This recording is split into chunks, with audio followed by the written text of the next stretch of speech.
Your hip flexors and quads have two main functions, bringing your knees or legs up to your trunk and bringing your trunk forward towards your legs. Remember jackknives and full sit-ups? Yep, all hip flexors. So we have 11 hip flexor muscles, and as you can see from this picture, that's a lot to pay attention to. Everyone has muscles that are overcompensators and others that are slacking off. So each person's rollout is going to feel differently. Start with the foam roller mid-thigh, legs together, knees and feet facing the floor.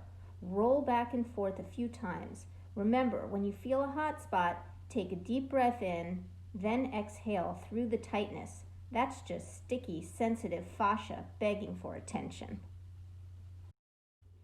Next, as you roll forward, bend and straighten your legs. You want movement and compression at the same time. See my hips rising? Tight hip flexors. Do a few reps opening and closing your legs as you continue to roll. Now, keeping your legs straight, internally and externally rotate your legs as you roll back and forth.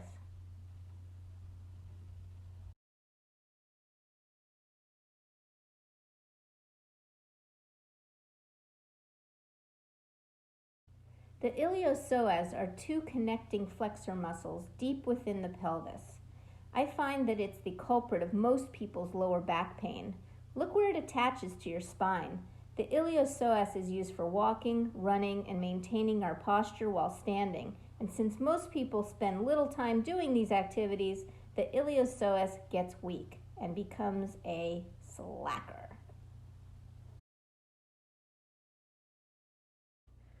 To roll out the iliopsoas, bend one knee and bring it up and out to the side. Roll back and forth on the other thigh while bending and straightening that same knee.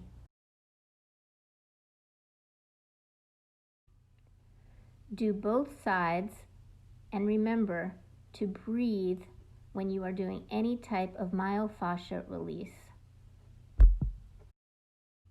We all have old injuries, but what's causing the knee, hip, and back pain now? We live and breathe in flexion. Sitting, standing, reading, sleeping, working, texting, walking, knitting, training, exercising, cooking, eating, driving, gardening, shopping, watching TV, socializing, golfing, running. So how do we compensate for all of that flexion? Here's a hint. You're literally sitting on the answer. Let me introduce to you a big group of slacker muscles, the gluteus medius and gluteus maximus.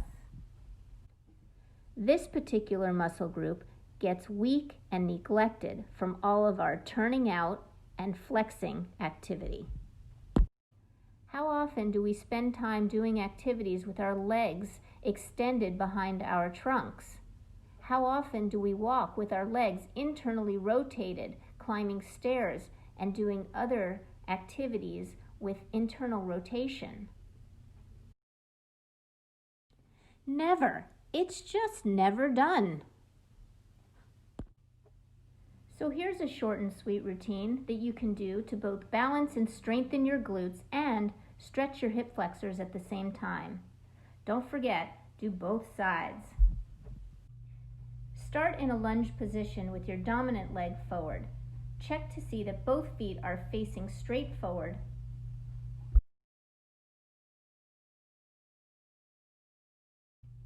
Hinge down to the floor from your hips, keeping your back heel down and your front leg bent.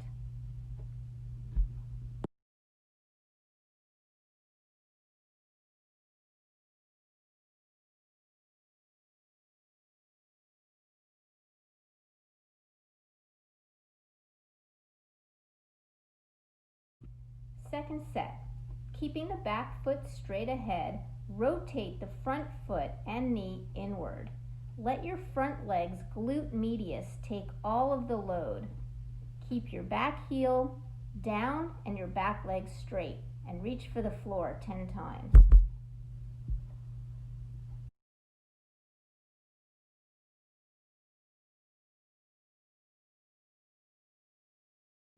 Third set, rotate your front foot and knee externally. Ah, finally a familiar pose that gymnasts can really relate to. Do you see how this could lead to an overuse injury? Training like this, only on one side, in the same position, turned out with all that force, landing after landing, year after year. If you have some weights, repeat the entire series in all three positions with your weights. Check in with your back leg. Is it straight? Is your heel staying down? Maybe you have tight calves on one side and your foot keeps wanting to rotate out.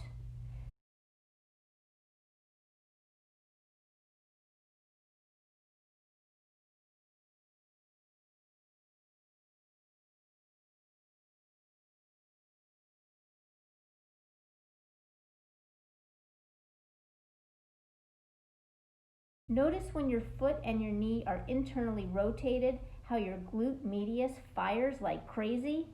Time to tell it to stop slacking off.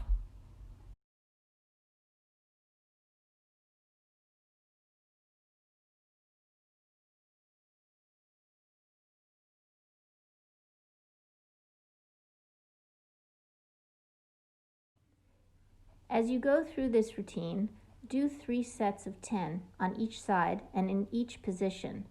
Neutral, internally rotated, and externally rotated. Check in with your body. See if one side feels particularly tighter than the other.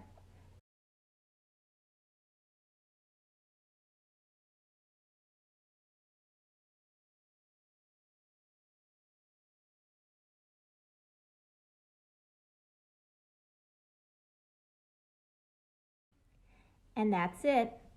Thanks for watching.